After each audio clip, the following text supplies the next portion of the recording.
So for many of our physician practices, now is a great time to consider selling their practice or integrating with other practices. Integration has been occurring in the healthcare industry for years. As a healthcare attorney in my own practice, I've been covering the topic in presentations since at least 2010. I think that there are many factors driving the wave of integration currently.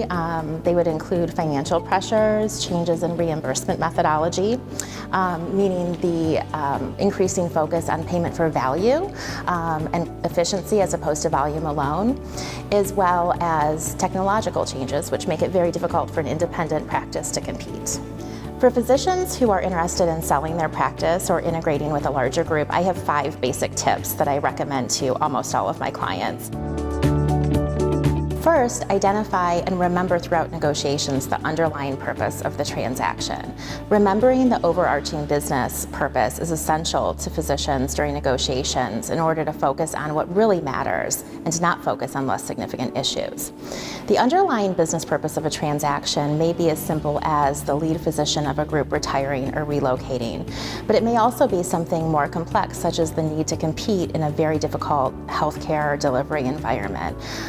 Integrating with other partners can allow physician groups to improve coordination of care, which is absolutely essential in a value-based fee structure that we have today.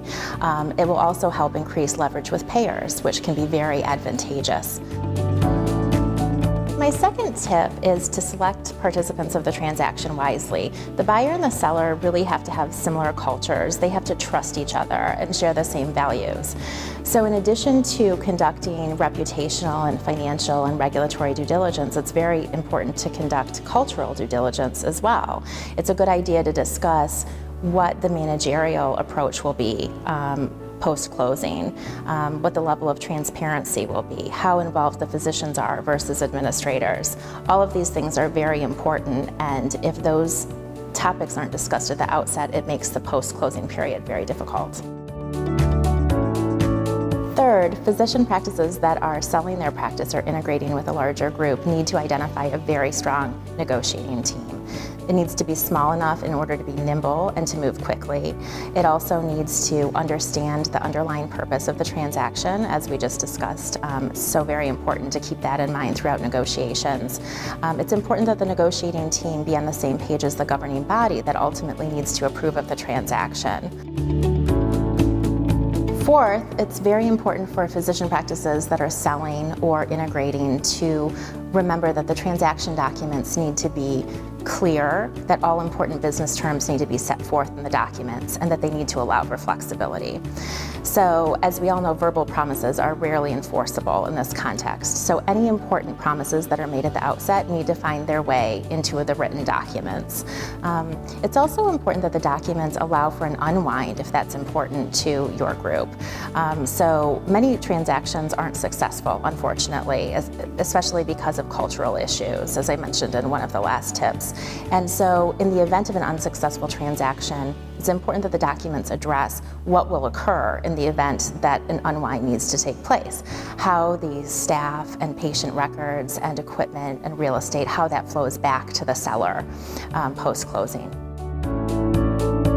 My final tip is to include your legal advisors at the outset of the transaction. And this really sounds rather self-serving for me to say this, but it's so true. My job as a healthcare attorney is to help my clients get business done, to achieve their business objectives and their charitable missions in accordance with applicable law. And as we all know, financial relationships and transactions we can have in any other industry, we can't have in healthcare. So it's very important to have the attorneys involved at the outset of discussions in order to structure the transaction appropriately and to mitigate regulatory and legal risk. Attorneys will help clients to understand the importance of fair market value and what that means in the healthcare context. They will help negotiate letters of intent and then help make sure the deal gets done.